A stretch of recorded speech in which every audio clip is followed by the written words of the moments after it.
15 da tarde, horário de intenso movimento na frente deste supermercado. O segurança do carro forte sai do local com uma espingarda calibre 12. Outro agente vem carregando malote com dinheiro. Na sequência, mais outro funcionário fortemente armado. É justamente neste momento em que surge um bandido no meio da rua e já passa a atirar na direção dos seguranças.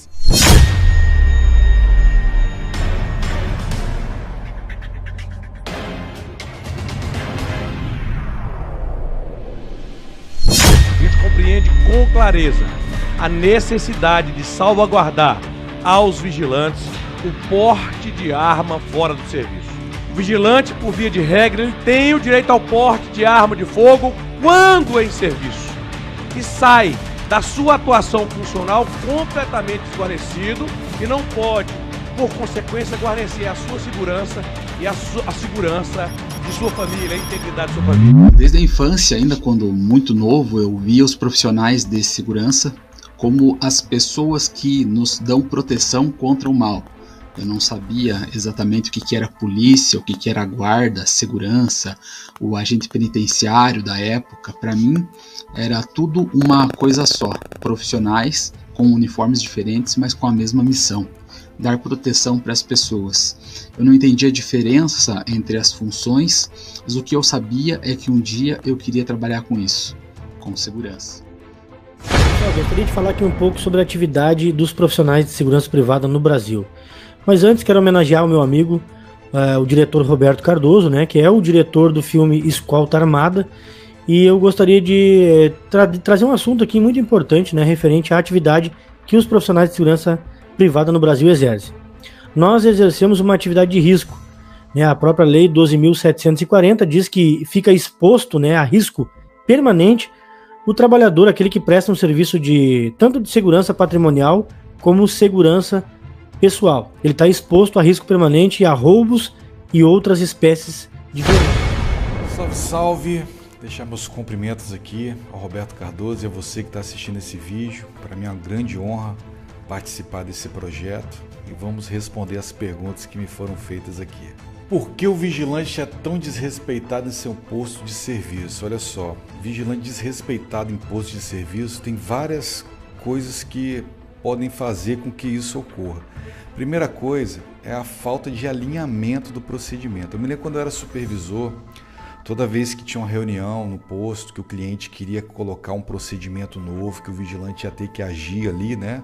Que o vigilante ele é um fiscalizador dentro do posto. Eu falava com ele, olha, tudo bem, mas a gente precisa alinhar junto com a sua equipe, tem que fazer uma reunião, porque não posso o vigilante ser aquele que vai informar que aquele procedimento novo vai começar a partir daquele momento. Então, o alinhamento ele é muito importante porque as pessoas vão entender que aquilo que o vigilante está fazendo faz parte do serviço dele. Se ele não atender, ele está descumprindo as normas da empresa e geralmente dá certo quando isso ocorre. Bem, a gente tem como a gente melhorar isso aí, né, de o vigilante ser mais respeitado. Primeiro já começa com a postura dele. O vigilante tem que ter postura dentro do trabalho dele, entender a posição dele dentro daquele contrato de trabalho, evitar fazer muitas amizades, né, ser aquela amizade que chega a ponto de ter brincadeiras entre ele e os funcionários da empresa. Um exemplo, né? Eu me lembro que quando eu trabalhava de vigilante, há muitos anos atrás, logo ali no começo mesmo, né? Eu tinha uma postura mais séria e tinha um meu parceiro de serviço que a gente não trabalhava no mesmo horário, né? Mas eu rendia ele e ele brincava com todo mundo. E eu via que as pessoas ali já não respeitavam ele mais como segurança. Era bem diferente de quando eu estava trabalhando, de quando ele estava trabalhando. Certa vez eu falei com ele, cara, isso aí vai acabar te atrapalhando. Aí tinha vezes que ele tinha que chamar a atenção do cara e os caras levavam na brincadeira. Então, às vezes, a postura do vigilante atrapalha ele ser respeitado no posto de trabalho. Então, a postura vai te ajudar muito a você ser respeitado, entendeu? Mas lembrando que o respeito também é algo individual. A gente não tem como a gente não ter uma fórmula mágica para aquela pessoa ali respeitar a gente, porque ele vai muito também da criação daquela outra pessoa. Se ela for uma pessoa criada a respeitar as pessoas, né, ela foi educada para isso também, né? Então, infelizmente, tem isso. Tem pessoas que não respeitam ninguém. Então, a gente passa por isso. Mas a sua postura vai dizer muito né, dentro do posto de trabalho para te ajudar você a ser respeitado. Outra coisa também que influencia nesse desrespeito aos vigilantes aí, né, é a falta de conhecimento. O vigilante, ele tem que ser um conhecedor, ele tem que ser um especialista na área dele de segurança privada. Eu vou te dar um exemplo básico aqui, cara. Esses dias chegou um vídeo para mim, achei muito triste aquilo. Acho que é vereador que agora ele é candidato a deputado nessas eleições aí que tá por vir. E ele chegou na Caixa Econômica Federal ali, distribuindo ali papéis, e o vigilante foi ali, né? Acredito que a mando do gerente, para ele parar de fazer aquilo ali dentro daquele showzinho que ele estava fazendo dentro do banco. Ele começou a gritar com o vigilante, e ele aprendeu o vigilante, porque ele estava fazendo o trabalho dele, que é fiscalizar, que ele aprendeu o vigilante por desacato. Então aí vem o conhecimento. O vigilante teve uma postura muito boa, foi atrás dele, porque o vídeo corta, né? Mas quem conhece esse vídeo, o vigilante não, conversou com ele na boa, ele saiu, ele foi atrás. Por quê? A pessoa que não tem o conhecimento daquilo ali, ela cresce, ela acha que você não tem o conhecimento, ela vai crescer para cima de você, e se você mostrar para ele que você não sabe de nada, ele vai crescer mais ainda, né? Aquele vereador, ele pode realmente te prender por desacato, mas dentro da função dele. Ele é fiscalizador da prefeitura, ele não é fiscalizador de algo que é federal. Por exemplo, a Caixa Econômica Federal é uma estatal, né? Mas é um órgão federal. Se acontecer um sinistro ali dentro da Caixa Econômica Federal, não vai chamar a Guarda Civil Municipal, não vai chamar a PM, vai chamar a Polícia Federal.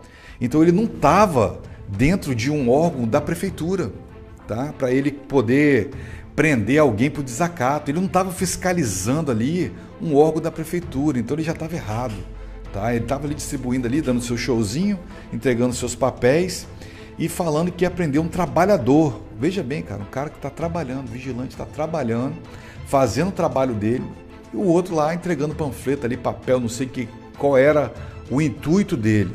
Mas quando o vigilante sabe do direito dele, o vigilante poderia chegar para ele e falar assim: vamos fazer o seguinte, então eu vou chamar a polícia, porque você não está aqui num órgão da prefeitura para você fiscalizar, e você não vai me prender por desacato, não, porque eu estou trabalhando, e você não está nas suas funções, você não está fazendo a sua função, porque isso aqui não é um órgão da prefeitura. Então aí, com certeza, já ia mudar, porque é aquilo que eu te falei, o cara ele vê que você não sabe e ele cresce, mas quando você mostra que sabe, ele vai ter que recuar, porque ali não é lugar dele fiscalizar nada que não é um órgão da prefeitura. Então muitas vezes o conhecimento, eu falo, vigilante, ele tem que ser um especialista de segurança. Você não pode fazer o curso de vigilante simplesmente ir lá e não, já fiz tudo que eu tinha que fazer, eu tenho o curso de vigilante, posso trabalhar de vigilante. Cara, o maior beneficiado por você ter conhecimento é você mesmo. É você saber o que falar, saber o que argumentar, né? Isso aí vai te ajudar no seu posto de serviço. Então muitas vezes você é desrespeitado porque o cara grita com você, fala alto com você e você não sabe se o que ele está falando é verdade ou mentira, você acaba ficando quieto. Então o conhecimento também vai te ajudar você a ser mais respeitado. Okay? Meu pai, ele trabalhou mais de 20 anos com vigilância noturna. Ele se aposentou no ano de 2003 e eu só via meu pai 2 vezes por dia. Pela manhã, quando eu acordava e estava indo para a creche, ele estava chegando em casa, eu ia para a creche pela manhã, e na parte da tarde eu ia direto com o carro da instituição para a escola do ensino fundamental. E quando eu chegava em casa à tarde, aí que eu via meu pai novamente. Por alguns minutos ele já estava se arrumando para ir trabalhar novamente, né, para nos dar sustento com essa atividade de segurança. Então, desde muito cedo, eu sempre vi as dificuldades sofridas na atividade, os baixos salários, as condições complicadas de atuação, né, o risco sempre presente, né, mas também vi a dignidade que a profissão trouxe para o meu pai, né, um trabalho digno, protegendo o patrimônio, que bem ou mal era o que trazia o salário que nos sustentava. E ainda voltando pro tempo que eu ia para a creche pela manhã, depois quando o carro da instituição ia nos levar direto para a escola, eu queria ir sempre para o lado direito, por 2 motivos. Eu queria passar em frente e ver o destacamento da Polícia Militar e também queria passar em frente ao Banco Banestado, que é o antigo banco do estado do Paraná, para lá dentro conseguir ver o guarda, que era o segurança, seu Sidney Ruppel. Então, desde muito cedo sempre tive esse respeito pela profissão, essa admiração, e hoje eu consigo honrar essa profissão. Não sou apenas mais um dentro da categoria, mas sempre tentando ser um a mais pela valorização, honrando cada vez mais essa categoria que é importantíssima para toda a sociedade.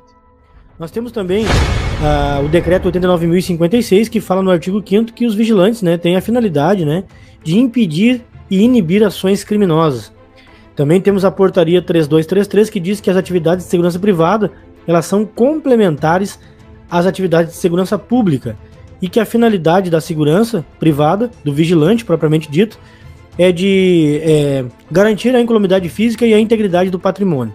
Dito isso, é importante que nós venhamos a refletir, porque os vigilantes estão expostos sim a risco permanente. O vigilante que trabalha armado ou desarmado, ele tem a mesma atribuição, tem a mesma finalidade. Então, eu gostaria de gravar esse vídeo, né, de trazer essa mensagem, até como forma de conscientização, né, dos próprios profissionais, da sociedade como um todo e principalmente das autoridades, aí, dos políticos, né, para que eles possam ter um olhar diferente, os órgãos de segurança pública olhar para o vigilante, que é um profissional habilitado, credenciado por um órgão, né, federal, que é a Polícia Federal, e nós temos ali um curso de formação, uma grade curricular que habilita o profissional, inclusive a cada 2 anos ele tem que se submeter aí a uma revisão e a atualização de todas as disciplinas que uma vez ele aprendeu no seu curso de formação. Então, eu me chamo Igor da Silva Matos, tenho 42 anos, sou profissional de segurança privada há 10 anos.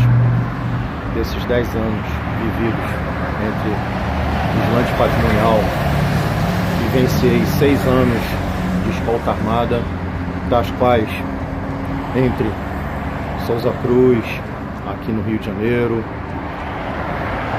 Sedex, Correios em geral, né? E minha última missão foi servir escoltando cargas perecíveis e cargas de eletroeletrônico de uma grande rede de supermercado em geral, aqui do Rio de Janeiro. Eu venho contar um pouco a minha história do que ocorreu há quase 2 anos atrás, que houve uma invasão num depósito dessa rede, onde eu fazia prevenção patrimonial como escolta, né, e foi invadido por um grupo de 30 marginais bem armados, né, entre fuzis e pistolas, vasta munição. Isso aí apareceu em várias redes de televisões, canais no caso, né? E repercutiu muito. A necessidade da gente o quanto antes. A polícia do Rio de Janeiro identificou 2 integrantes de uma quadrilha suspeitos de ordenar o assalto ao depósito de uma grande rede de supermercados. Cerca de 30 criminosos utilizaram caminhões para invadir o local e levaram 15 milhões de reais em carga. Um segurança morreu e outros 2 estão internados. As imagens mostram o momento em que os criminosos chegam ao centro de distribuição. Eles invadem o local com um caminhão em alta velocidade e quase atropelam o segurança. Um carro dá apoio à ação. Aqui é possível ver quando o bando ataca outros vigilantes, que revidam. Um deles é atingido na cabeça e fica caído no chão. Fortemente armados, os assaltantes tentam se proteger. Eles se aproximam do segurança baleado e parecem revistá-lo. Em seguida, entram com o veículo. Logo depois, outro caminhão usado pela quadrilha chega para participar do roubo. Já dentro do centro de distribuição, os criminosos agem calmamente. Usam empilhadeiras para fazer a limpa no depósito, de onde levam aparelhos eletrônicos avaliados em 15 milhões de reais. Na hora de ir embora, mais ousadia. Com um dos caminhões de marcha ré, eles derrubam uma cerca de proteção. E assim, facilitam a fuga do grupo, que escapa em comboio. O assalto aconteceu na madrugada de segunda-feira no centro de distribuição do grupo Pão de Açúcar, em Duque de Caxias, na Baixada Fluminense. Cerca de 30 criminosos participaram do roubo, usando os 2 caminhões que aparecem nas imagens e mais 6 carros. Os bandidos conseguiram fugir para o complexo de favelas da Maré, na zona norte da capital. De acordo com a Polícia Civil, os agentes chegaram a fazer um cerco para interceptar a quadrilha e até trocaram tiros com o grupo. A corporação esclarece que não pôde continuar a perseguição aos criminosos por causa da determinação do Supremo Tribunal Federal, que impede a realização de operações policiais em comunidades do Rio durante a pandemia do novo coronavírus. Apesar disso, os investigadores já identificaram os mandantes do crime: Rodrigo da Silva Caetano e Luiz Carlos Souza, que está preso em Bangu. Um dos caminhões usados no assalto foi recuperado. A polícia disse que a carga do outro veículo foi distribuída pelos criminosos no interior da favela Nova Holanda. 3 seguranças foram baleados na ação: Leandro Chaves da Silva, que morreu na hora, e outros 2 que permanecem internados em um hospital da Baixada Fluminense. O estado de saúde de um deles é grave. Um criminoso também foi alvejado na cabeça. Matheus Marques da Silva foi socorrido e está internado em estado grave. Na lei, uma modificação, entendeu, no nosso estatuto, para nós profissionais da segurança privada, que atuamos na escolta, que atuamos no carro forte, em geral, entendeu? Porque é triste, perdi, entendeu, um amigo, 2 outros amigos ficaram gravemente feridos, mas estão bem hoje. Infelizmente com sequelas, que foi logo o primeiro que combateu logo na entrada na ação contra os bandidos, mas infelizmente foi covardemente alvejado, né? E o que eu pude fazer, eu fiz, mas infelizmente a maioria vence, né? Éramos 4 carros, né? Com cada carro 2 homens, né? Nesses carros. Quem pôde fazer alguma coisa fez, quem não pôde se ausentou e buscou abrigo e proteção, porque nessas horas é o que a gente tenta fazer para se proteger. Eu não pude fazer nenhuma coisa nem outra. A mensagem que eu quero deixar é que o Sindicato dos Vigilantes, pelo menos do Rio de Janeiro, ele não vai conseguir grandes avanços se nós não tivermos representantes no Congresso Nacional. É ilusão o trabalhador que acha que somente o sindicato consegue garantir os seus direitos. Isso nunca vai ser uma verdade. A realidade é que juntos nós conseguimos mais. E nós só iremos conseguir avançando na política brasileira. Vocês estavam fazendo um documentário no Rio de Janeiro, o sindicato de vocês. Fala um pouquinho desse documentário. Então, o sindicato ele faz um trabalho de conscientização do trabalhador, um trabalho que ele visa fazer o trabalhador entender a necessidade do trabalho sindical e o trabalho da política dentro do sindicato. Se o trabalhador não tiver essa consciência de que ele precisa se fortalecer junto com o seu sindicato e junto com a política brasileira, nós só iremos ter perda ao longo do tempo. O documentário de vocês falando sobre a troca de armamento. A troca de armamento é muito necessária, mas volto a dizer, tudo esbarra na política. Nós temos aí, para vocês terem uma ideia, o Estatuto da Segurança Privada, que já deveria ter sido votado, regulamentado. Eu lembro bem que quando foi criado o Estatuto da Segurança Privada, sindicatos e federações do Brasil inteiro se reuniram em Brasília para que fosse aprovado o Estatuto da Segurança Privada nos moldes que nós queríamos, porque quem entende da necessidade do trabalhador é quem é o trabalhador, e o sindicato também é o trabalhador, porque ali estão profissionais da segurança privada que muitas das vezes já correram risco de morte, já sofreram todo tipo de sinistro envolvidos, porque também são profissionais da segurança privada. Então, quando foi criado o Estatuto, fomos a Brasília, pedimos para que se mudasse o Estatuto da Segurança Privada, porém nós não fomos atendidos pura e unicamente por nós não termos representantes dentro do Congresso Nacional. E essa mudança do armamento para a categoria... Pessoal, sou Maicon Dionísio, um influenciador digital. Sou vigilante desde 2011. Quando fiz o curso de formação, uma coisa que nunca entrava na minha mente. Porque um vigilante que trabalha 12 horas, armado, tem que voltar desarmado para casa. Trabalhei sim em alguns postos armados, e uma coisa que nunca chegava a entrar na minha cabeça. Por que esse vigilante, esse profissional da segurança privada, ele tem que voltar desarmado para casa? Fui começando a estudar um pouco mais a fundo nesse assunto e comecei a entender que tudo é da parte da política, tanto na Câmara Federal e no Senado. Quando fala a palavra porte, para qualquer cidadão, seja ele vigilante ou CAC, os políticos se retraem, mesmo sendo a vontade popular. Acredito sim que nós temos que aprender cada vez mais voltar nossos representantes na parte da política, que venha nos representar de verdade, numa forma aí positiva. Hoje sabemos que o vigilante do carro forte, vigilante de escolta armada, vigilante patrimonial, SPP, se cair lá na mão do delegado, porque hoje o vigilante ele vai lá, compra com o suor do seu trabalho a arma de fogo, registra ela pela Polícia Federal, mas aquele momento é só para ele ter em casa.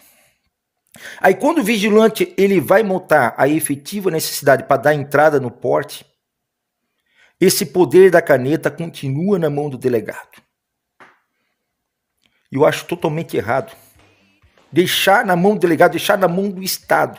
Ele decidir se você deve ou não ter esse porte de arma. A ferramenta arma de fogo é uma ferramenta, sim, que salva vidas. Vamos dizer que aquele profissional, ele sofreu uma ameaça durante o serviço. O marginal, sim, ele pode esperar terminar o plantão dele e aguardar ele lá na rua. Agora, se ele tiver o porte de arma fora do serviço, fica igual para igual. Bem, eu sou o Márcio Soares, chamado aí, conhecido como vigilante instrutor, trabalho na segurança privada desde 2003, e instrutor desde 2014. A gente vem atuando na segurança privada desde essa data aí. E de lá para cá a gente vem acompanhando a deficiência da segurança privada. A segurança privada hoje ela é regida pela Lei 7.102, e pela portaria da Polícia Federal 3233 de 2012. Então de 2012 para cá não tem muita mudança, para melhorar a categoria dos vigilantes, para melhorar a segurança privada de forma geral. Quando a gente fala de forma geral, a gente está falando sobre a segurança patrimonial, o transporte de valores, conhecido aí como carro forte, e a escolta armada. As pessoas ainda falam assim, a escolta armada não é a mesma coisa do carro forte. Bem, a diferença do carro forte, aí, do transporte de valores para escolta armada é a seguinte: a escolta armada, diferente do transporte de valores, vai no mínimo 2 pessoas e no máximo 4 dentro de um carro baixo, comum, não blindado, fazendo a escolta, atrás ali de uma autocarga. Geralmente um caminhão com carga de alto valor agregado. Então a segurança privada, desde de 83, ela não tem melhorias no quesito armamento. Hoje a gente sabe que nos dias atuais, hoje, a segurança pública teve suas melhorias. O crime organizado aumentou o seu poder de fogo, o seu poder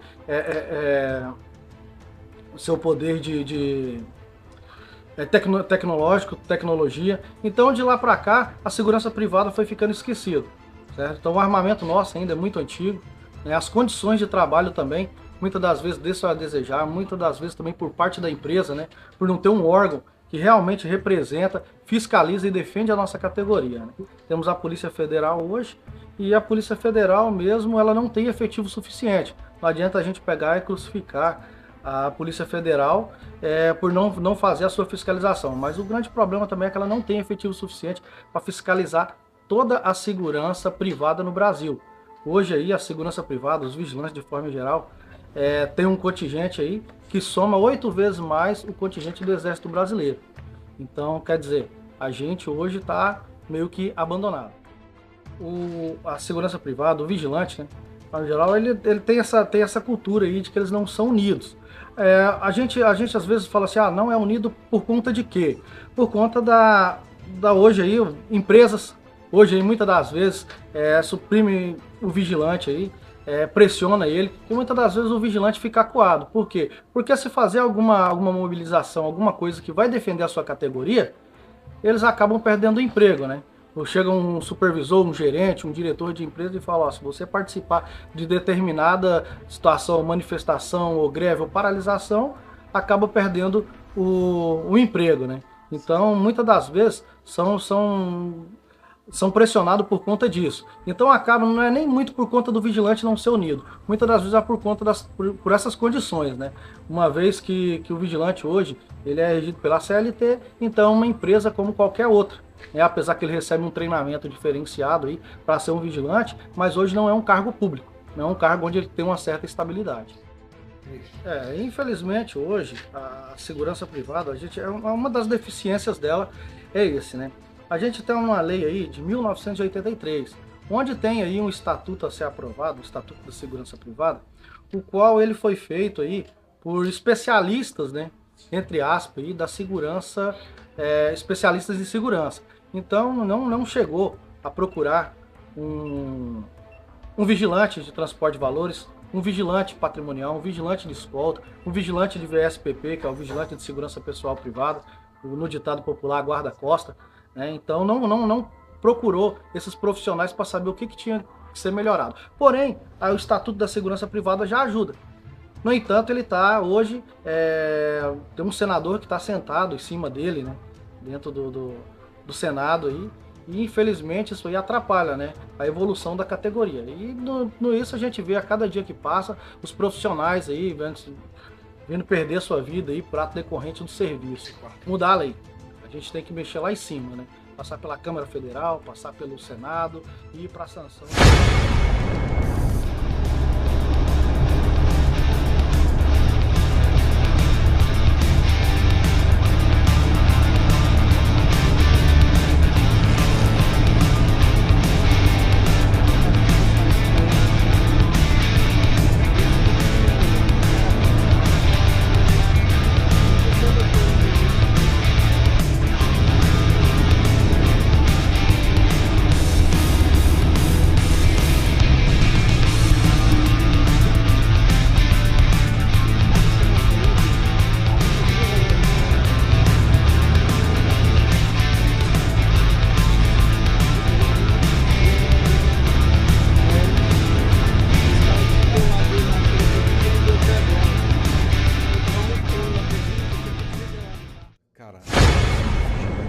Realmente extremamente perigosa.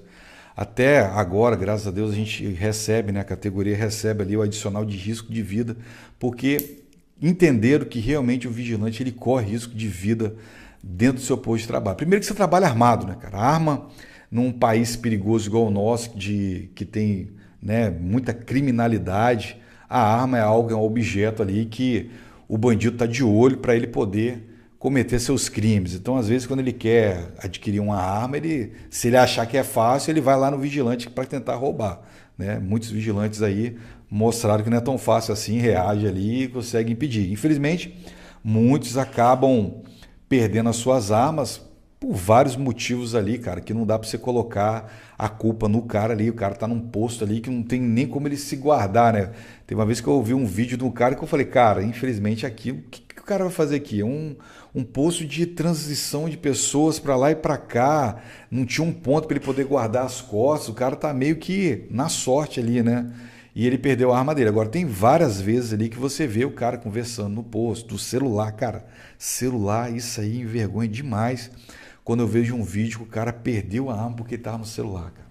Então, posicionamento dentro do posto, também saber se posicionar, isso aí ajuda a evitar isso aí. Então, você corre vários riscos. Esse aí é o risco que a gente vê, o risco iminente, né? Por ser um trabalho ali, que você trabalha armado ali, se você tá ali armado é porque aquele posto tem algo de valor. Então, corre risco de alguém querer entrar ali para roubar, né, as armas. Eu lembro que eu trabalhava num posto de segurança e esse posto tinha 6 vigilantes à noite. De dia só tinha o porteiro. Certa vez o cara chegou lá com um currículo, vou deixar um currículo aí, o cara abriu o vidro, o porteiro abriu o vidro, atrás do currículo já tirou uma arma e já pediu o cara para abrir o portão para levar lá no cofre das armas, que as armas ficavam no cofre dentro do banheiro. tentou abrir o cofre ali, não conseguiu. O cofre estava chumbado na parede com 2 cadeadão, não conseguiu abrir o cofre, mas eles foram lá para roubar as armas, né? Então, assim, a empresa tinha muita coisa de valor, mas o cara estava de olho nas armas do vigilante. Então, assim, esse é o risco que a gente consegue ver mais fácil, mas tem outros riscos, cara, que as pessoas não percebem. Por exemplo, o risco psicológico, cara. O vigilante, ele está muito exposto a ter síndrome do pânico, a ter depressão, a ter vários problemas psíquicos através da sua profissão. Eu vou explicar por quê. O motorista da Cebival Transporte de Valores sofreu pressão psicológica. Chegou a ser chamado de incompetente na frente dos colegas depois de um acidente com o carro da empresa.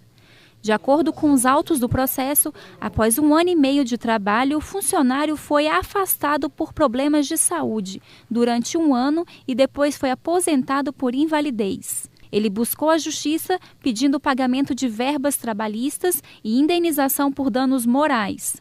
No TST, a relatora do recurso, ministra Maria de Assis Calcin, entendeu que a conduta do representante da empresa foi inadequada e condenou o empregador ao pagamento de R$ 9 mil de indenização. Eu lembro uma vez que eu era supervisor e eu sempre dava uma corridinha na escada para chegar em cima na administração, para passar o meu plantão ali no computador ou pegar alguma coisa muito rápido. Tem uma vez que eu fui dar uma subidinha, cara, eu senti uma falta de ar. Falei, cara, eu não tô legal não, vou no médico ver isso aí. Cheguei no médico, o médico conversou muito comigo, cara, o cardiologista, ele passou uns exames, é lógico. Aí ele perguntou o que eu trabalhava, ele falou, cara, olha só, a sua profissão, ela é igual a de um policial.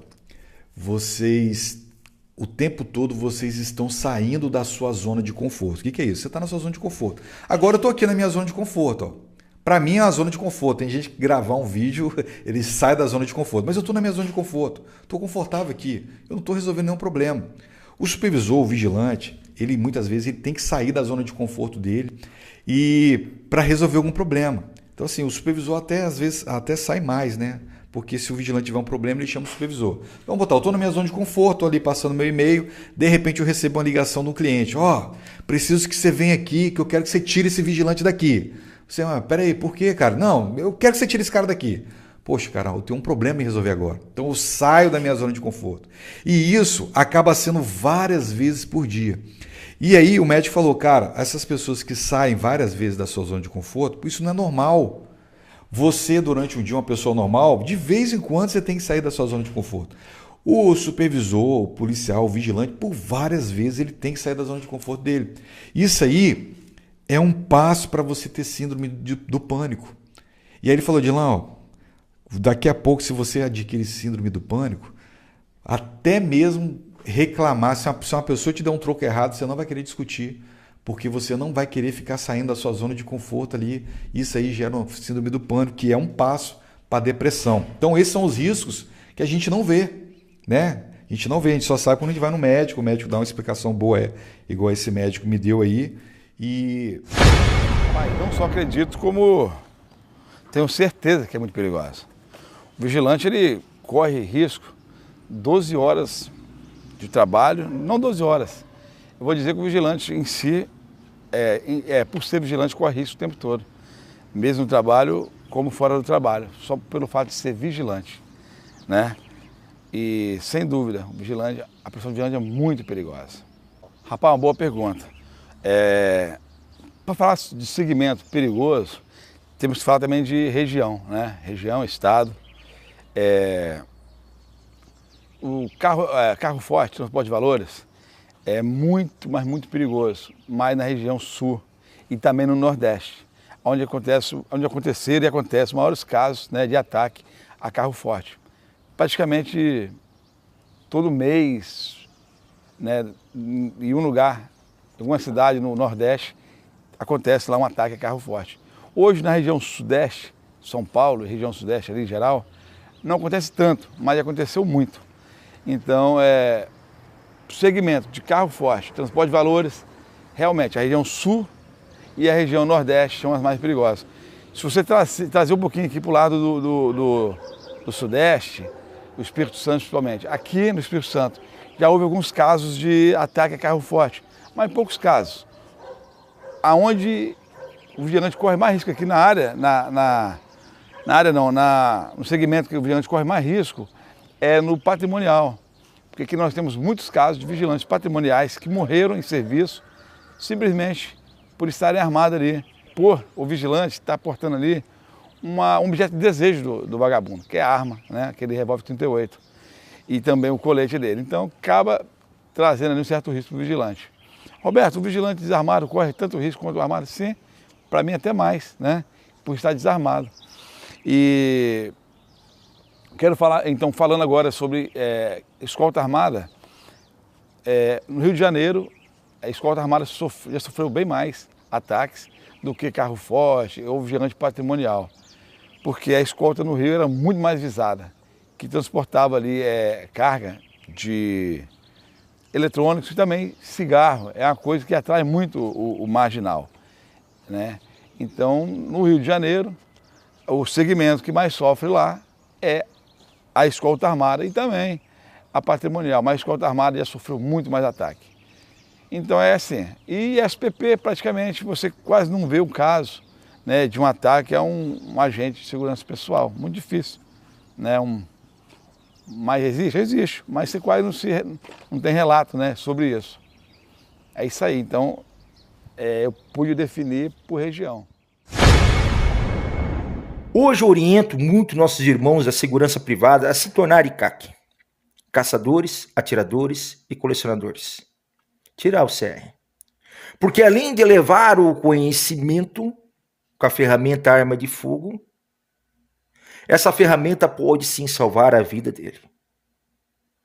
A importância que o vigilante tem que entender que a arma de fogo é a ferramenta da liberdade. E essa escolha tem que vir dele, do vigilante, e não do Estado.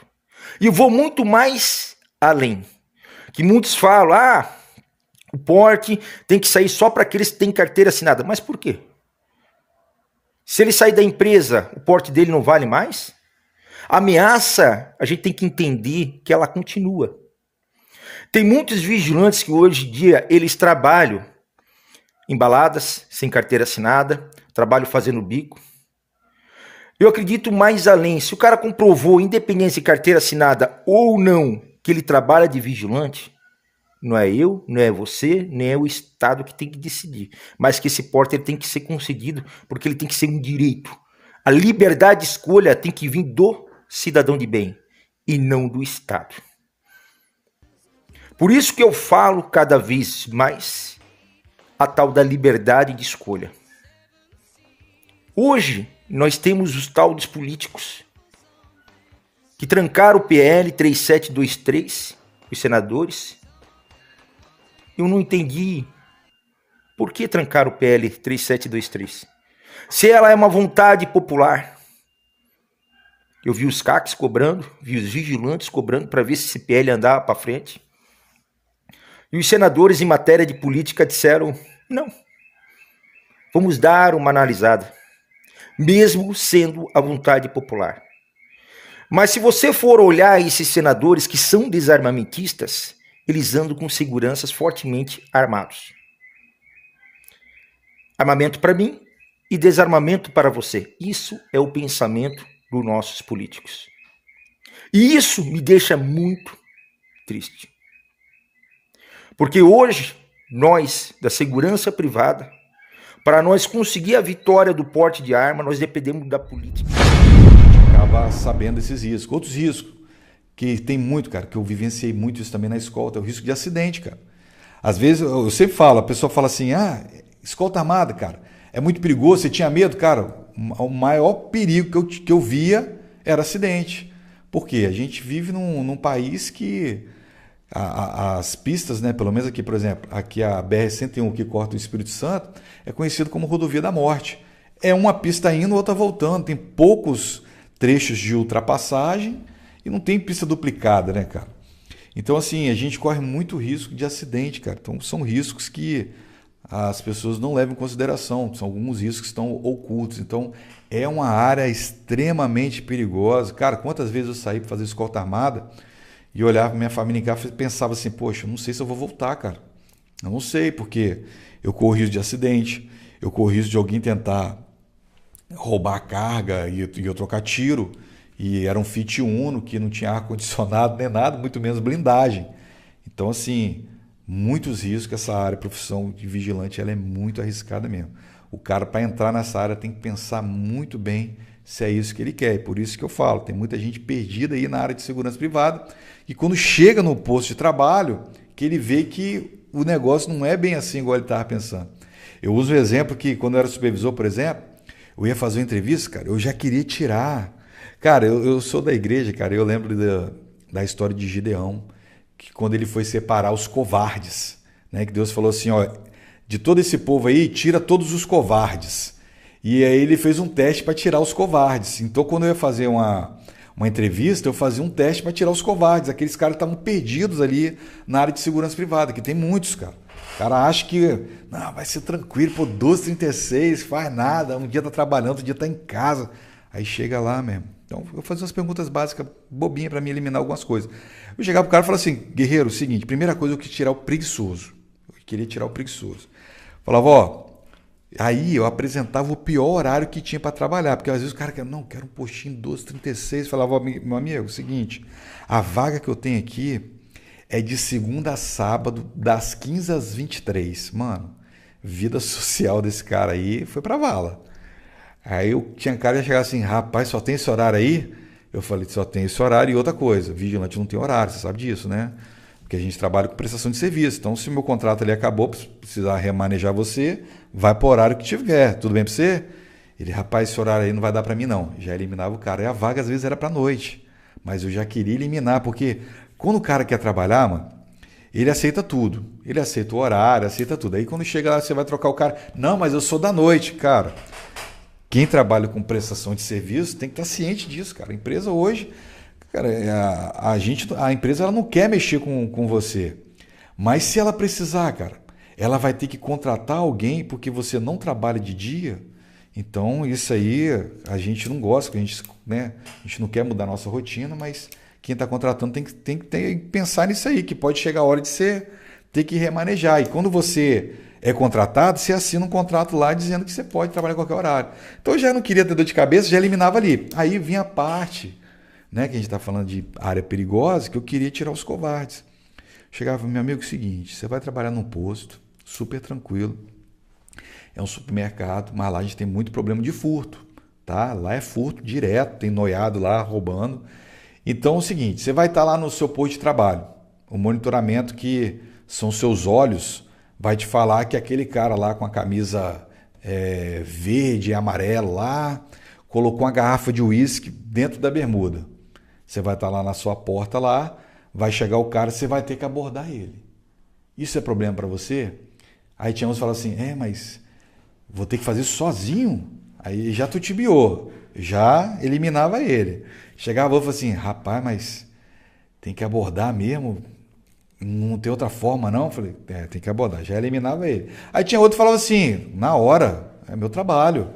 Esse aí é o vigilante raiz mesmo, que é o cara que sabe muito bem como é que é o trabalho dele. E o posto não tinha nada daquilo, mas a gente tem que passar um pouco da realidade que a gente vive para o cara, né, ver ali se é isso que ele quer. Então, para tirar esses caras que estão perdidos na área de segurança privada, a gente faz isso aí, porque tem que...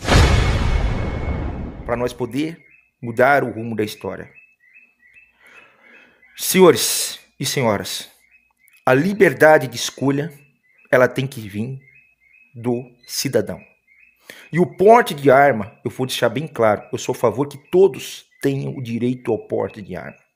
Principalmente o vigilante que já trabalha armado. E vou muito mais além. Se esse vigilante ele perdeu o emprego, ele continue com o porte de arma dele.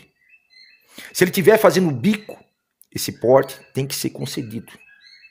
Ah, mas Maicon, aí todo mundo vai querer virar vigilante para tirar o porte de arma, porque não sei o quê, papapá. Senhores e senhoras, essa liberdade de escolha tem que vir do cidadão de bem. A partir do momento que ele comprove que ele é cidadão de bem, que ele tem uma renda, não é eu, não é você, que vai decidir que ele deve ou não ter esse porte de arma. Isso sim é a tal da liberdade de escolha. Essa liberdade de escolha ela tem que vir do cidadão de bem e não do Estado. E se ele errar, que ele seja punido, ele mesmo, aquele que errou. Mas o direito da liberdade de escolha do coletivo, daqueles que andam certo, que sejam mantidos. Então deixo aqui meu depoimento e que Deus abençoe a todos. Aqui quem fala é Marco Dionísio, com a liberdade do pensar, a liberdade de expressão. Rapaz, posto de serviço mais perigoso patrimonial. A área hospitalar é uma área muito perigosa, né? E uma área que dá muito problema e traz muito problema pro vigilante. No hospital ali é um lugar que acolhe pessoas doentes, pessoas que estão passando mal, que estão procurando se tratar de alguma enfermidade e tal. Mas também passa muitas pessoas de má índole. Ali você passa pelo vigilante ali, traficante, assaltante, assassino, pedófilo, né? Então, e outra coisa, e essas pessoas assim, que passam pelo vigilante têm um contato muito próximo com o vigilante. Porque o vigilante acaba se tornando um ponto de referência e informação para essas pessoas que procuram o hospital. Então, tem uma proximidade muito grande. Temos fatos aí de pessoas que se aproximou do vigilante e tentou ali roubar a arma do vigilante, tomar. Não só tentou, como conseguiu tomar a arma do vigilante. Alguns vigilantes muito espertos, né, conseguiram ali reverter e pegar a arma de volta, mas correu sério risco de ter sua vida ceifada ali, né? Por quê? Porque é um posto perigoso. E você, que nem eu falei, passa todo tipo de pessoa, gente de bem, gente do mal também. E você não tem como adivinhar, mas você desconfia, mas você tem que dar informação. Então você vira um ponto ali de referência. Então eu acho a área hospitalar muito perigosa. Qualquer área, hospital, UPA, unidade de saúde, né, toda a área hospitalar. Existem uns outros postos também, que são perigosos. Indústria também, porque nas indústrias eles não têm um critério, né, com contratação nas empresas terceirizadas. E ali vai todo tipo de pessoas, né? Igualzinhas que vão no hospital, pedófilo, assassino, traficante, todo tipo de bandido. Então, acaba ali levando um certo risco também para o vigilante. Rapaz, essa lei nossa aí está ultrapassadíssima. Ela foi criada em 83, né? E de lá para cá nunca teve uma melhora, né? Só mexe somente nas portarias. Tivemos uma alteração na portaria agora em 2023, maio de 2023, que extinguiu aí a 3233 e veio a nova portaria 18045/23. Mas não trouxe muita novidade, muita melhoria não para a categoria. Eu acho que a lei precisa ser melhorada e muito. Mas eu acredito que a minha geração aí de profissional de área de segurança privada vai passar e nós não vamos ver essa melhoria não. Tá? Em 83, quem é vigilante das antigas vai lembrar muito bem disso, que para entrar na polícia era muito fácil, bastava ter também o ensino médio, né? Ensino médio não, bastava ter o ensino fundamental como vigilante. Para entrar na polícia é quase que pegar laço. Porém, o salário do vigilante naquela época era bem maior e superior ao do policial militar. Então o policial militar às vezes via aquela diferença salarial e migrava, ele saía da polícia e ia para a segurança privada por causa do salário. Mas olha só, instituições que têm praticamente ali mesma função, porém uma pública, outra privada, e uma se deslanchou, né? Evoluiu, a Polícia Militar evoluiu muito de 83 para cá, e tanto em armamento, em procedimento, favorece o trabalho do policial militar. E o vigilante, infelizmente, está lá estacionado ainda, do mesmo jeitinho, em 1983, não evoluiu uma vírgula sequer da lei. Então ele continua, né, ultrapassado, com armamento arcaico aí, que é o revólver. Não dispenso um revólver, eu acho uma arma, puta de uma arma muito boa. Quem tem o domínio de um revólver sabe o que eu estou falando, né? É uma arma muito boa, é uma arma que já mandou muitas pessoas aí para o cemitério e vem mandando até hoje, mas já passou da hora, né, cara, da gente ter uma uma mudança nesse sentido do armamento. Então, para poder mudar o armamento, tem que mudar, mexer na lei. E, infelizmente, está na mão dos políticos, eles não querem isso. É isso aí, eu acho que precisa ser mudado, que nem eu falei aqui no princípio dessa pergunta. Precisa ser mudado, mas a minha geração, eu acredito que vai passar e não vamos ver mudança. Já estou com 50 anos, 27 anos na segurança privada e eu não vi ainda essa melhora e não vejo também. Eu faço questão. Graças a Deus eu consigo mostrar um bom trabalho, tenho adquirido sempre um certo conhecimento dentro do setor, tenho um bom networking, recebi já várias propostas para outras funções, declinei dos convites, mas eu sou grato pelas pessoas verem em mim potencial para assumir outros cargos. Eu não vou dizer que eu não vou assumir outras posições, porque o amanhã não pertence a mim, né? A vida é uma escola. Talvez até mesmo a vida me obrigue por necessidade, talvez, eu não sei. Mas eu vejo que hoje eu estou no lugar onde eu consigo fazer diferença e sendo feliz fazendo o que eu faço, sendo quem eu sou. Então eu tento sempre retribuir a categoria por ter dado tudo que me deu e fez ser quem eu sou. Como pessoa, como filho, como pai, eu trago sustento para casa através desse trabalho, então eu sempre tento retribuir o máximo que eu posso com a categoria da segurança privada. Então, como eu disse, eu permaneço vigilante, eu estou nessa atividade desde 2011, que foi o ano que eu completei os 21 anos, que era o requisito, um dos requisitos aí para o ingresso no curso de formação. Então, completando 21 anos, eu entrei e desde 2011 estou em atividade como vigilante. O difícil é entender como que os legisladores ainda não compreenderam isso.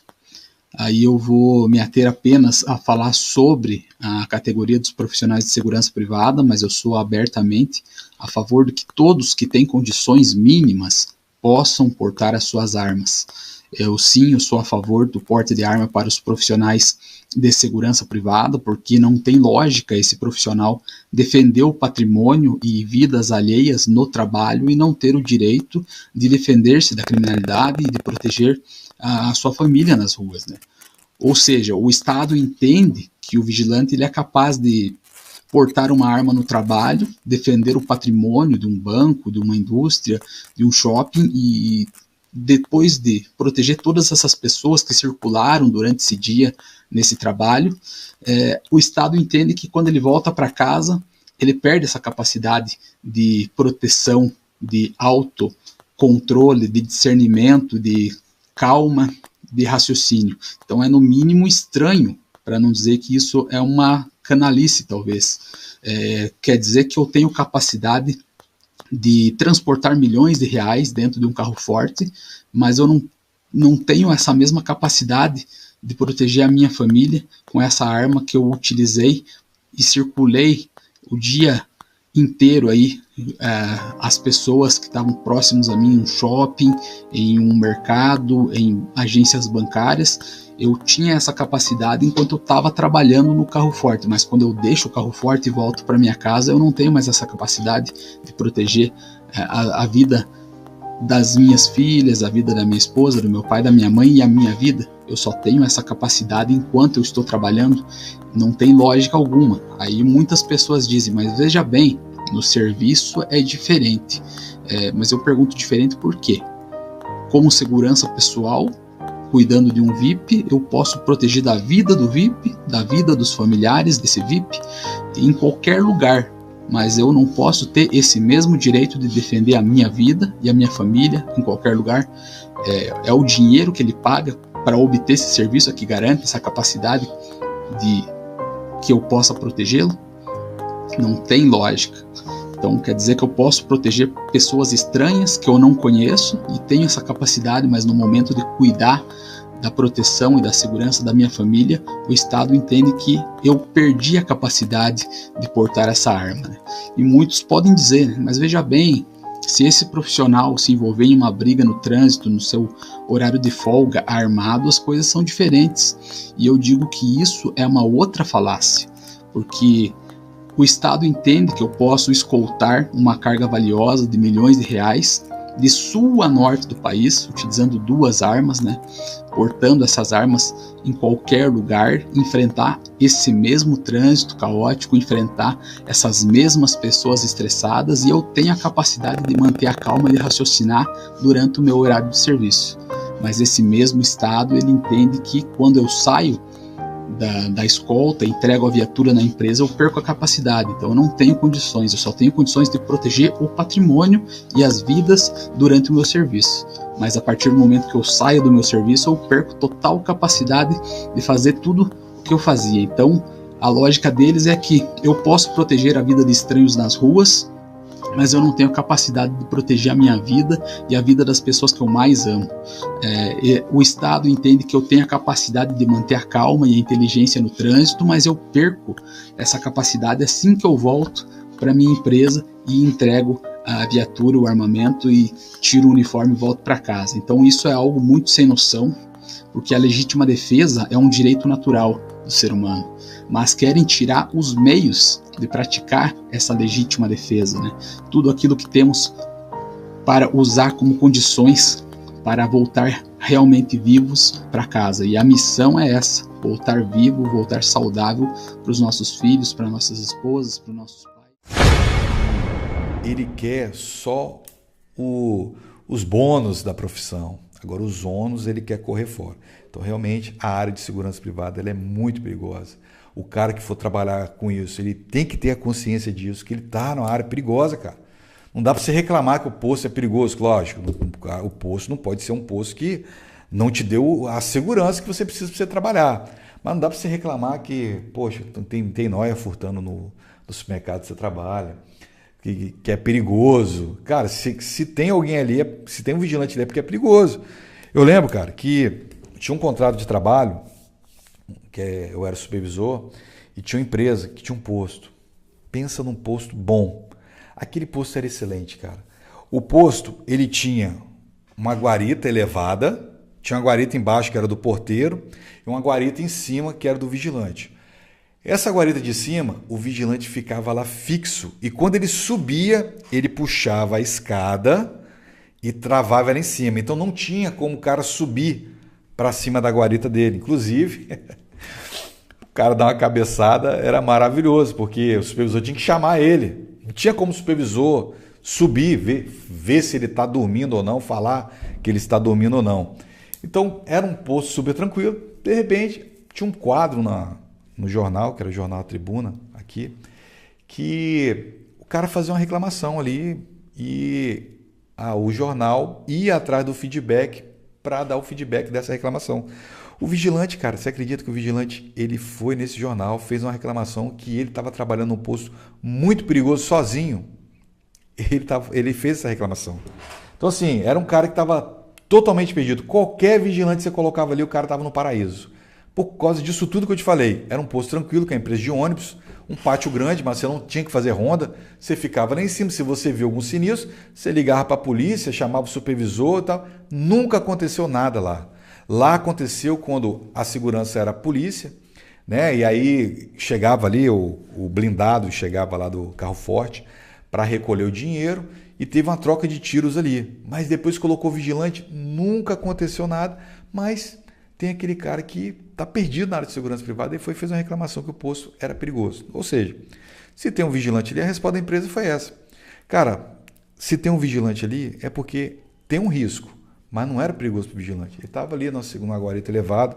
Então, realmente, é uma área perigosa.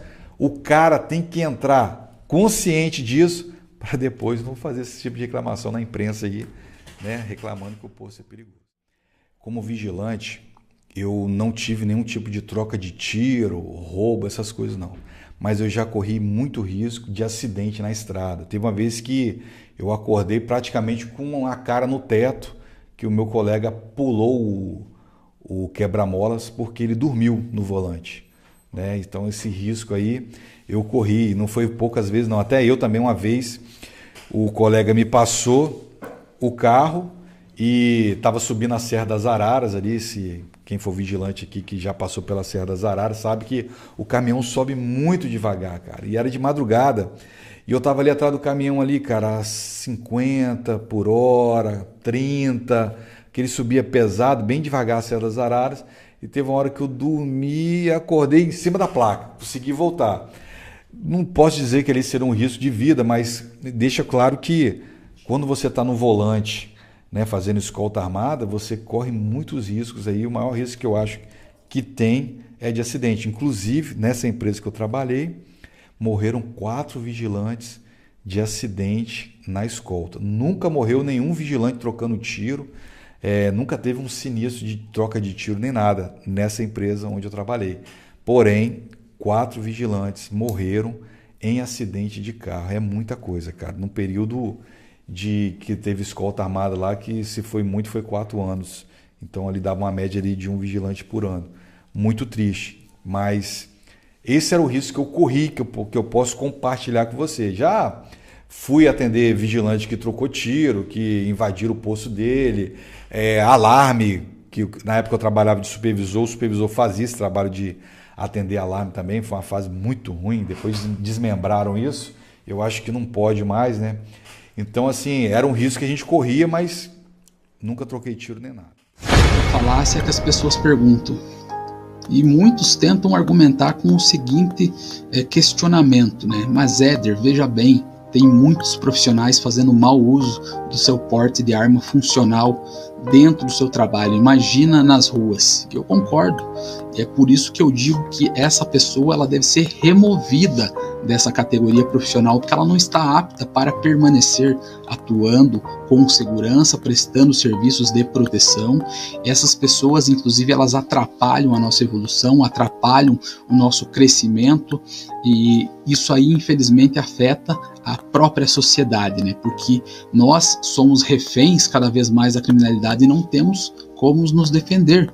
Então é uma coisa que precisa ser reavaliada. Os legisladores precisam focar na reestruturação da categoria profissional de segurança, porque se eu não tenho capacidade de defender a minha família com a minha arma fora do ambiente de serviço, então obviamente eu também não tenho condições de defender o patrimônio e as vidas dentro do serviço. Então o que precisa é uma reestruturação para que apenas os melhores profissionais, os mais capacitados, consigam permanecer.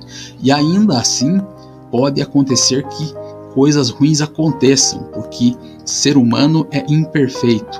Não é só o vigilante que faz o mau uso do seu porte de arma funcional. É o policial, juízes, todos que têm o porte de arma, seja ele funcional, federal, seja qual for, um ou outro vai cometer alguma atitude impensada, algum ato ilícito. E é essas pessoas que precisam ser removidas dessas categorias e não utilizar a exceção como regra, prejudicando o restante das pessoas que não tem nada a ver com esses atos isolados. Eu já trabalhei nessas 4 áreas. Já fui segurança pessoal privada, já trabalhei como vigilante, já trabalhei no transporte de valores e trabalhei na escolta armada, por experiência própria. Eu digo, não é só a nível do Espírito Santo, não, a nível de Brasil, não tem nada mais perigoso do que escolta armada. Escolta armada é muito perigoso. Até falei um pouco aqui, né, dos perigos da escolta armada. O maior perigo da escolta armada hoje é sim também problema de assalto, né? Que a gente tem escolta armada aí no Rio de Janeiro, São Paulo, é o dia todo escolta armada ali fazendo as internas e entra em cada local ali, muito perigoso, cara. Eu lembro que a gente fazia escolta armada, teve uma vez que a gente chegava no Rio de Janeiro na filial de uma empresa, que eu não vou citar o nome, inclusive o pessoal falava que o dono dela era um grande criminoso aí a nível Brasil. Enfim, a gente chegava, cara, numa favela lá que, cara, de alta periculosidade, muito perigosa mesmo, mas ninguém mexia com você. Os caras falavam, aqui tá guardado, tá? Pode ficar tranquilo, despreocupado, né? Eles falavam pra gente não sair com as armas por lá de fora ali, de dentro da empresa, que os caras viam de longe, mas tem lugar que o cara não sabe onde é que ele tá entrando, cara. Imagina você do Espírito Santo, chega no Rio de Janeiro, tá acompanhando o caminhão, o caminhoneiro entrou no lugar ali que, cara, já entrei em cada lugar que muito perigoso. Então, o grande risco é essa troca de tiro aí, tá? onde já perdemos muitos amigos aí, inclusive no filme Escolta Armada 2 que eu participei, narra ali a situação do vigilante dois vigilantes, né, que perderam suas vidas ali trabalhando. Então assim, tem esse risco, tem um risco de acidente, cara. Tem um risco de acidente, que eu falei que esse risco aí já tirou muitas vidas de vigilante. Aqui no estado do Espírito Santo, conheço inúmeras histórias de vigilantes que perderam a vida em acidente. Teve cara chegando já em casa aqui, cara, próximo aqui da Grande Vitória, o cara sofreu acidente e perdeu a vida. Então esse é o risco. A troca de tiro, você com um Fiat Uno, cara, pensa, eu estou falando Fiat Uno, que na época era Fiat Uno, hoje são vários carros, né? Mas a lata é muito fina, cara, não tem blindagem, né? E eles não colocam blindagem, cara, porque você vê carro de escolta tudo sucateado, né, cara? Tudo carro, né? Você vê um carro da escolta, ele é bem regaçado, porque eles usam muito. E eles não tem, não é nem que não tem como colocar blindagem. Ia ficar muito mais caro do que é. Então esse risco, cara, é um risco, cara, é algo assim, desproporcional. Imagina um vigilante dentro de um Fiat Uno trocando tiro com um cara de fuzil e ele ali no máximo uma 380 e uma escopeta calibre 12, que para uma troca de tiro de longe não tem muita eficiência, né? Então tem esses riscos que a gente corre aí que, cara, você num carro forte, cara, você tá com uma blindagem, eu trabalhei no carro forte, você tem uma blindagem ali para te proteger, é muito perigoso. Não estou falando que não é perigoso, estou olhando aqui qual que tem o maior risco, tá? Então, assim, no carro forte você tem uma proteção maior do que no Fiat Uno, que é a blindagem. Lógico que quando o cara vem para roubar o carro forte é algo meio traumático, né, cara? Eles vêm com bomba, explode tudo, é algo que é para abalar mesmo e fazer você abrir o carro forte para eles pegarem o dinheiro, né? Mas eu vejo, a minha visão, que a escolta armada, cara, não só no Espírito Santo, em qualquer lugar, não tem um serviço que é mais perigoso. O SPP, ele tem aquele negócio da surpresa, você não saber para onde você está indo, qual o serviço que é, o que vai te esperar lá. E eu já passei por várias situações perigosas, né? Respondendo aquela pergunta lá se eu já corri risco, eu não me lembrava dessa situação, tinha até esquecido, eu corri risco de vida, cara, foi nas manifestações. Tá? 2 vezes que eu corri risco de vida ferrenho, nas manifestações, onde a gente tinha que fazer a segurança pessoal dos repórteres, da imprensa aí, que tinha que esconder a logo do microfone dela lá, que os caras queriam quebrar eles. E os caras, cara, por mais que você tentava disfarçar, os caras identificavam que você era da segurança. O cara passou do meu lado gritando P2 e saiu correndo, porque ele tinha aquela dúvida se eu estava armado ou não, e eu estava fazendo a SPP no meio daquela multidão, cara. E de um lado, teve uma hora que a gente estava indo para o Palácio do Governo, de um lado, muros altos, que ali era o forte, né? Tinha muros altos ali, o Saldanha da Gama. Do outro lado, o mar, com as suas pedras ali. Eu falei, cara, se esses caras... Eu no meio da multidão, uma multidão muito grande. Eu falei, se esses caras vierem aqui para me proteger essa repórter aqui, eu não vou sair vivo daqui, cara. Não tem para onde ir, não tem como socorro chegar. Os caras vão vir com aquela massa, né? Então foi um risco muito grande que eu corri desarmado, segurança pessoal privada desarmado, pensa. Né? Tinham alguns que estavam armados, mas nós ali no meio da multidão estávamos desarmados. Foi uma escolha da equipe de segurança na época. E teve uma outra também que eu narro também, cara, numa série de vídeos que eu falo sobre segurança pessoal privada no meu canal, foi que a gente foi fazer a segurança pessoal numa empresa que é uma empreiteira, né, que estava fazendo a obra aqui da Petrobras, e de repente os funcionários fizeram greve, os caras não eram daqui, cara, eram tudo do Rio de Janeiro, de longe, os caras já estavam aqui, o cara falou, rapaz, minha família está passando fome lá onde eu tô lá, que eles não estavam recebendo, estavam em greve. Eu não tenho nada a perder não, cara, e tinha cara armado no meio, então teve muita confusão. Tem um vídeo depois vocês assistem lá no canal que mostra a hora que o BME vem para agir, que aquela hora eu falei, cara, vai pegar fogo aqui, o negócio vai ficar feio. E era no meio do nada, cara, no interior aí que não tinha jeito. Os caras botaram fogo em caminhão. Então esse risco aí, na primeira vez lá que eu estava pensando em troca de tiro e tudo mais, deixei de lembrar desse risco. Então o SPP tem esses riscos de você não saber qual é a missão. Eu lembro que lá falava, pessoal, equipar e partir. Então já sabia, botava roupa ali, geralmente era no final do plantão ainda, e a gente partia para fazer a SPP. Mas de tudo isso, cara, não tem nada mais perigoso para mim, na minha opinião, tá? Do que escolta armada. E a minha opinião eu dou porque eu trabalhei nas 4, posso falar, tá? Então é difícil o cara, né, achar que é, sendo que ele não trabalhou. Mas como eu trabalhei, eu posso te dizer para você, cara, a escolta armada, para mim, na minha opinião, não tem nada mais perigoso devido a isso tudo. Acidente, troca de tiro, desproporcionalidade, você está num carro que não tem blindagem e tudo mais, e etc. Eu quero falar um pouquinho aqui e parabenizar aí a pessoa do Giovanni Rodrigues, que criou a Associação Associação Nacional de Vigilantes. A associação que hoje vem crescendo muito em todo o Brasil. Aqui no Espírito Santo, ela está muito bem representada, muito bem falada aqui pelo Elvio Fidelis. Quero deixar aqui para você, Giovanni, meus parabéns. Você disse aqui que é fã do meu trabalho, também admiro muito o seu trabalho, sou fã do seu trabalho também.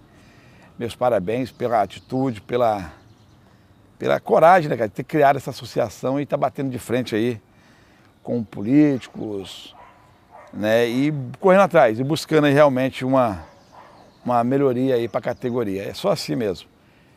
E eu tenho certeza que essa associação vai crescer muito mais e vai representar, como já vem representando o vigilante aí em todo o Brasil.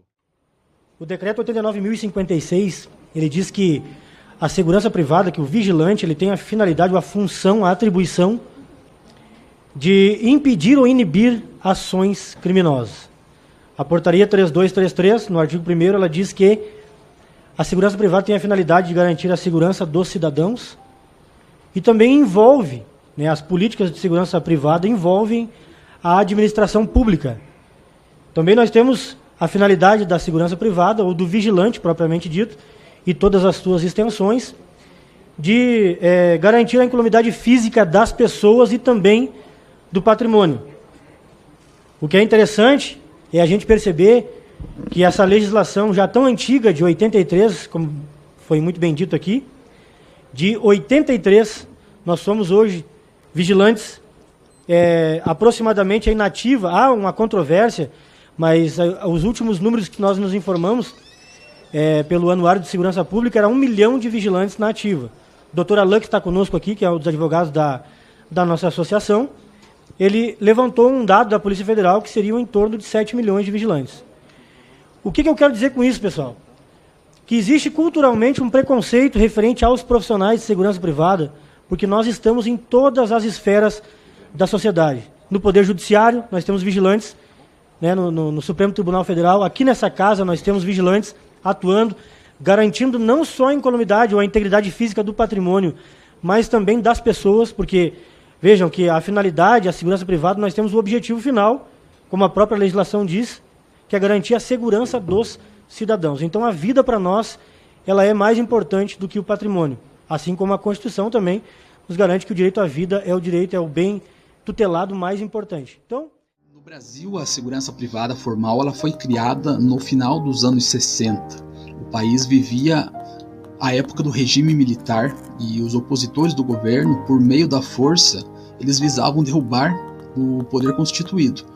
Para isso, eles invadiam as instituições financeiras com a finalidade de roubar, para abastecer esses grupos terroristas, até mesmo para aquisição de mais armas para novos ataques. Então, devido à fragilidade dos mecanismos de segurança dessas instituições financeiras, foi criado o Decreto-Lei, conhecido como o Decreto 1034 de 69, que regulava o funcionamento das instituições financeiras dentro do país, determinando como deveriam ser guardados os valores, como deveriam ser feito a movimentação dos numerários. Então, estabelecia que nesses locais deveriam ter alarmes e dispositivos de segurança, e um deles era a presença ostensiva do profissional de segurança capacitado para proteger os bens, valores e as vidas que ali circulavam, né? A partir desse decreto, as instituições financeiras elas tinham o prazo de 1 ano para se adequarem a esse novo sistema. Entre os dispositivos, era obrigatório a presença desse profissional. Esse profissional era um elemento, como diz o próprio decreto, que deveria ter o nome passado aí pelo SNI, que era o Serviço Nacional de Informação. Então era um órgão da Presidência da República, criado em 1964, com a finalidade de superintender e coordenar nacionalmente as atividades de informação e de contra-informação. Somente em 20 de junho de 1983 foi publicada a Lei 7.102, que veio para atualizar e regulamentar a profissão no Brasil. Por conseguinte, ficou no âmbito do Departamento de Polícia Federal a missão de coordenação geral de segurança privada, controle e fiscalização desse segmento em todo o país. Cara, eu acredito, sim, mas eu acho que a segurança privada tem que ser uma mudança de dentro para fora, tá? Você tem que começar a se valorizar. Hoje, cara, eu acompanho muitas redes sociais, né? Porque eu tenho um canal no YouTube, página, Face, Instagram, tudo isso a gente acompanha. E eu vejo muita cara reclamando, reclama de tudo, reclama da área. Aí o cara faz o curso, não consegue emprego, sai xingando que a área é muito ruim, desvalorizada, não conseguiu emprego, perdeu o dinheiro dele. Mas o cara só fez o curso de vigilante, cara, e espera que um mercado altamente competitivo igual a esse, né, que, querendo ou não, eu falo que o vigilante ele poderia ganhar muito mais, porém, o salário dele ainda chama a atenção de quem está lá fora em outras áreas. Tem gente que não gosta que eu falo isso, cara, mas sim, o salário do vigilante ele é atrativo. Talvez não para você que está na área, né? Você que está na área aí, quando a gente está na área, eu entendo, a gente vê que a gente precisa de uma valorização maior, porque a gente corre risco de vida e tudo mais. Mas o cara que está lá, mano, trabalhando ali, ó, 6x1, né? Numa escala ruim pra caramba, com saláriozinho baixinho, ele olha para você e fala, cara, eu quero ser vigilante. E aí, muitas vezes o cara vai e faz só o curso de vigilante, aí vai competir com um cara que tem curso de supervisor, curso de segurança bancária, curso de segurança de hospitais. A empresa olha aquele currículo do cara e fala, caramba, cara, que currículo bom, o cara se preparou, eu não vou ter que ficar perdendo um tempão dando treinamento para ele, já fez os treinamentos. E aí vem você só com curso de vigilante, aí você fica reclamando aí, quer ser valorizado. Então, cara, a área de segurança privada tem tudo para melhorar, mas tem que ser uma transformação, primeiro, de dentro para fora. Por quê? Se eu tenho um vigilante, imagina que eu tenho dois vigilantes, eu tenho o vigilante Roberto Cardoso e eu tenho o vigilante Edirlan. Roberto Cardoso é o cara que estudou pra caramba, ele fez vários cursos, ele está sempre ali estudando um pouquinho mais sobre leis, né, para poder ajudar ele. Eu sempre falo que quanto mais eu sei, mais sorte eu tenho, né? Que sorte não existe, mano. Quanto mais você sabe se desenrolar ali na hora de um problema. Então o Roberto Cardoso é aquele cara que sabe conversar, consegue resolver todos os problemas do posto. O Edirlan já não gosta de estudar, fez o curso de vigilante ali, tem um problema, não sei o que fazer, já grito com o cara. Já vou no grito, aí a empresa começa a ter muito problema com esse tipo de vigilante. Você acha que a empresa, quando tiver que contratar, ela vai começar a procurar mais Robertos Cardosos ou mais Edirlan que não se preparou?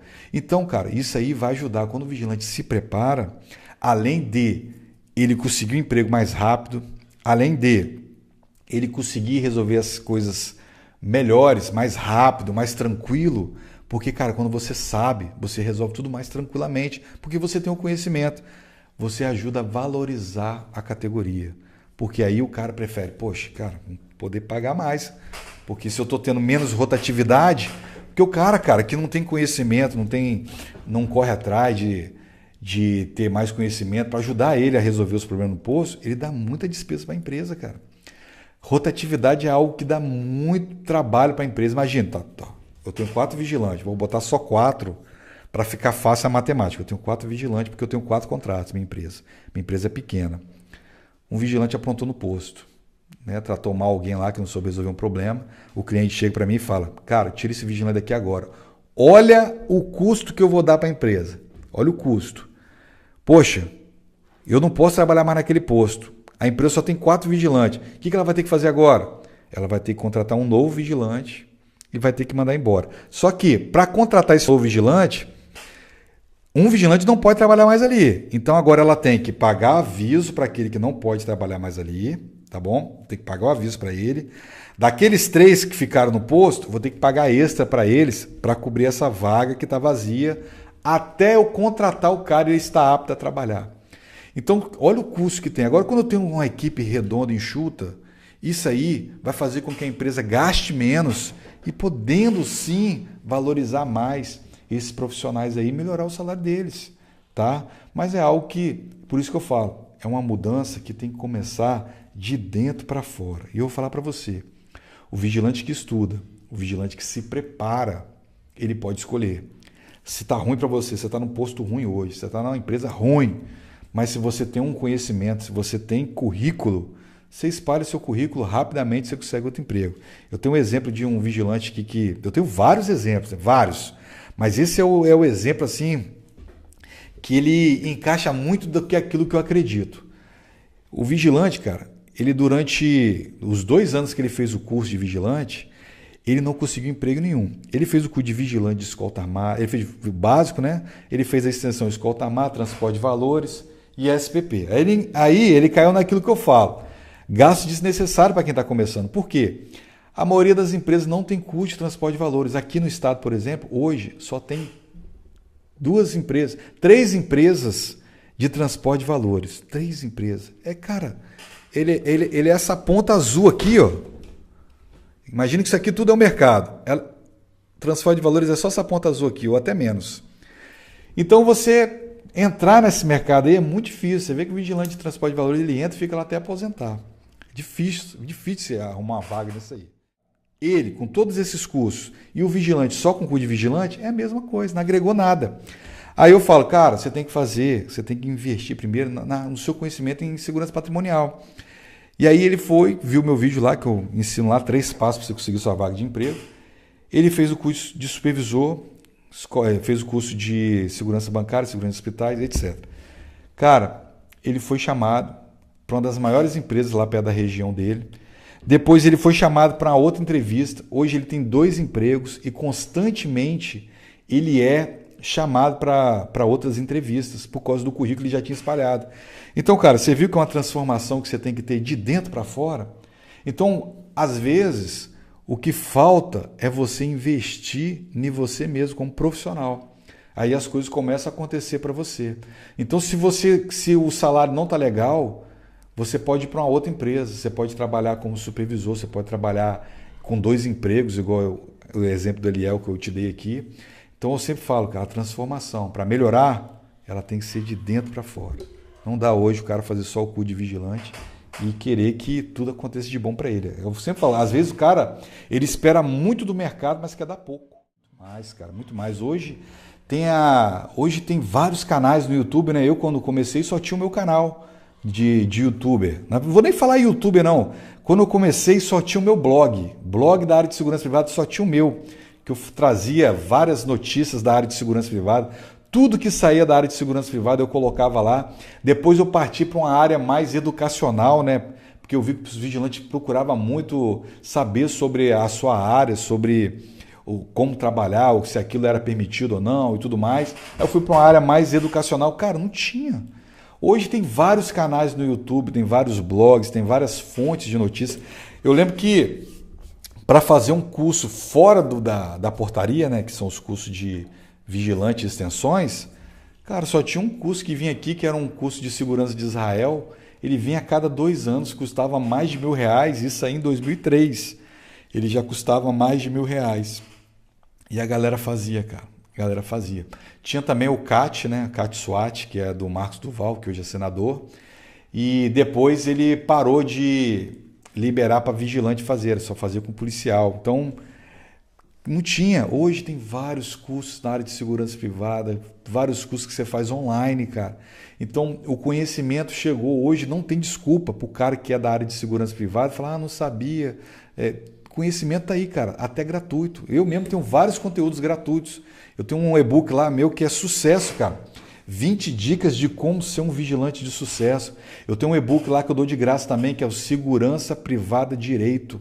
Tá? É só o cara entrar lá na bio lá do @vigilanteQAP oficial, tem os materiais que eu dou de graça, porque eu acho importante o cara saber essa parte do direito para ele não ser pego de surpresa, cara. Igual eu falei o exemplo lá do cara no banco lá, né? O cara chegou lá falando asneira numa área que não é a dele, que ele não é fiscal de banco, ele é fiscal da prefeitura, né? Então, O cara tem que ter o conhecimento. Então, às vezes, o cara não sabe se aquilo está dentro da lei ou não. Então, eu separei ali as leis que todo vigilante precisa conhecer, tudo de graça. Então, tem muito conteúdo, cara. O conhecimento está aí para o vigilante. Eu falo, vigilante, tem que estudar, tem PDF ali, cara, que você tem que ter no seu celular, cara. Esse segurança privada de direito mesmo, você tem que estar ali, ó, de vez em quando dar uma lida ali, aprender as leis, que isso aí vai te ajudar a você não entrar no enrascado. Então hoje, cara, não se compara. Eu falo que a gente vive na melhor época para o cara ser um vigilante, um profissional de ótima qualidade, porque a informação forma o cara, entendeu? Antigamente você tinha sua apostila ali do curso de vigilante que você fez, não mais nada. Hoje o seu conhecimento pode ir muito além disso aí, mas depende de você querer. Na verdade, na área de segurança privada, isso aí é inadmissível, né, cara? Os procedimentos, eles têm que ser alinhados, né, entre a empresa contratante e a contratada. Tem que ser feito um plano de segurança, porque senão tudo vira lei, né? Tudo vira norma ali, vem na cabeça do cara. O cara chega lá e fala, não pode isso ao vigilante. Pô, mas não sabia que não podia. Como que você não sabia? Não está alinhado em lugar nenhum. Então, eu acho isso muito perigoso, né? Tem um ditado que fala que palavras vão ao vento. Então, cara, segurança é coisa séria, tem que ter um procedimento, tem que ser alinhado e as normas tem que estar no papel para o cara chegar, se tiver uma dúvida, não, gente, olha aqui, ó, realmente o que ele falou está certo, ó, tá aqui, ó, tá anotado aqui e no plano de segurança que ele fez da forma correta. Então, isso aí vai te respaldar para você poder fazer o seu trabalho. Então, senão acaba o vigilante com medo de fazer as coisas, né? De tomar uma ação, sendo que chegar depois vai chegar um, não, isso aí não pode, isso pode, não pode. Tem que estar alinhado, né? Procedimento, toda empresa tem que ter um plano de segurança. Hoje em dia, a única empresa que tem um contrato de trabalho que tem um plano de segurança é o banco, assim, exigido por lei, né? Que é a Polícia Federal, para liberar para ele ter vigilante no banco, abrir o banco, ele tem que ter o vigilante, tem que ter o plano de segurança que explica ali o trabalho da segurança ali.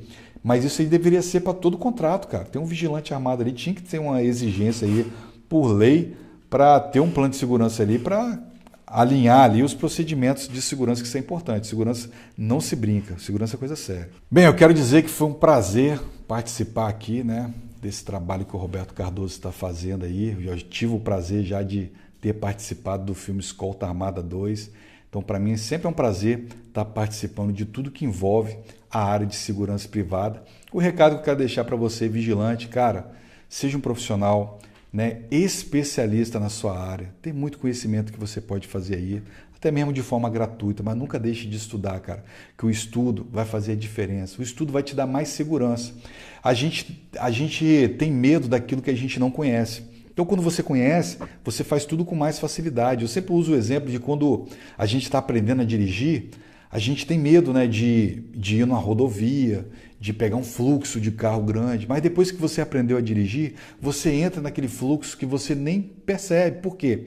Porque você já tem o conhecimento te dá tranquilidade.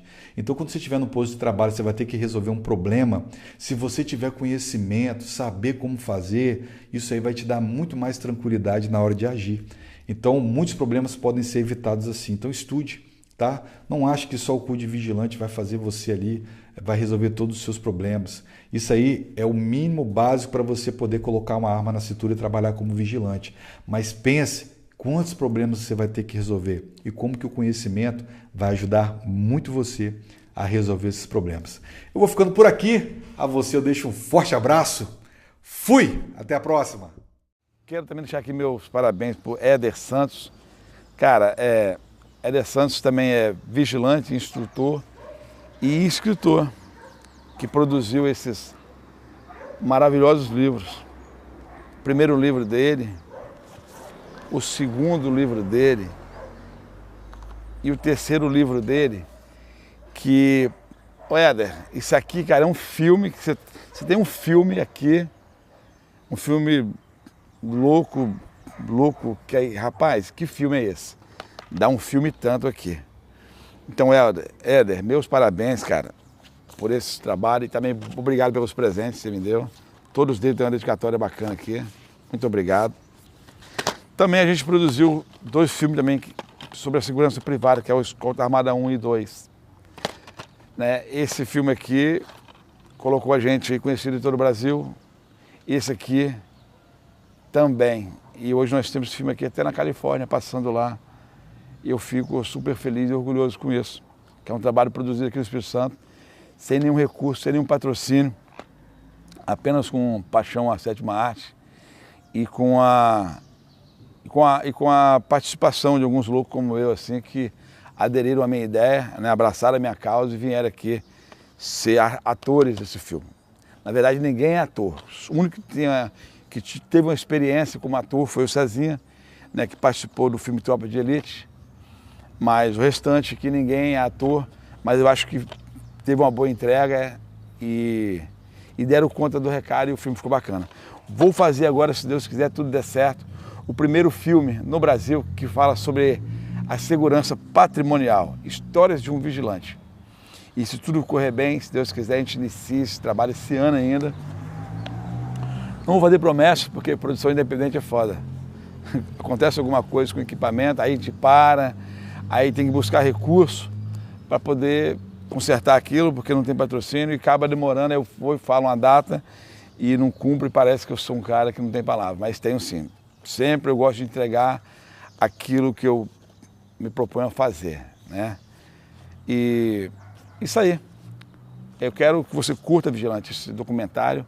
Tem bons depoimentos aqui dos pessoal que participaram aqui, tanto do Éder Santos, como do Maicon Dionísio também. Também quero parabenizar também o Edilan Soares. Cara, o depoimento dele aqui falou tudo sobre o que propõe esse vídeo. O Márcio Soares também esteve aqui pessoalmente conosco, participou do nosso filme, está aqui na capa do DVD e também deixou aqui um bom depoimento também. Pega esse vídeo, Vigilante, espalhe o máximo que você puder. Esse documentário não é exclusivo do meu canal, não. Ele é exclusivo do canal de todos os youtubers que participaram desse documentário. Então não importa se você vai ver aqui no meu canal, se você vai ver no canal do Éder Santos, do Edilan Soares, do Márcio Soares, do Giovanni Rodrigues, não importa onde você vai ver, veja. E quando você assistir, compartilha, né? Tem muita informação bacana aqui. Então, vale a pena você assistir e compartilhar com os profissionais. Na internet, se você buscar aí no Google, você vai encontrar milhões de informações. Antigamente tinha ali um PM ou um civil que trazia um pouquinho de informação sobre a lei, muito rasa, bem pouquinho mesmo. Mas depois que a gente surgiu com o nosso filme, a gente conseguiu trazer pessoas, criadoras de conteúdo, para hoje estar aí, para hoje estar dessa forma que você sabe que está aí na rede social. Você buscar qualquer informação sobre a Lei 7.102/83, você vai ter uma enxurrada aí de youtubers. E outra coisa, profissionais de segurança privada, falando do que sabe. Pessoas que vivenciam, que trabalham e vivem aquilo. Não é um militar, ou um GCM, ou um penal, não. É vigilante falando para vigilante. Então nós temos material de qualidade de profissionais de segurança privada, para segurança privada. Forte abraço, que você goste desse vídeo e compartilhe com todos aí. Valeu, forte abraço, obrigado. Um abraço para o Roberto Cardoso, um abraço para todos os vigilantes, todos os profissionais de segurança privada do Brasil, né, de todas as suas extensões, pessoal de transporte de valores, escolta armada, segurança pessoal privada, pessoal de grandes eventos, né, e também os vigilantes patrimoniais. Um abraço, força e honra, e juntos somos muito mais fortes. Valeu, pessoal.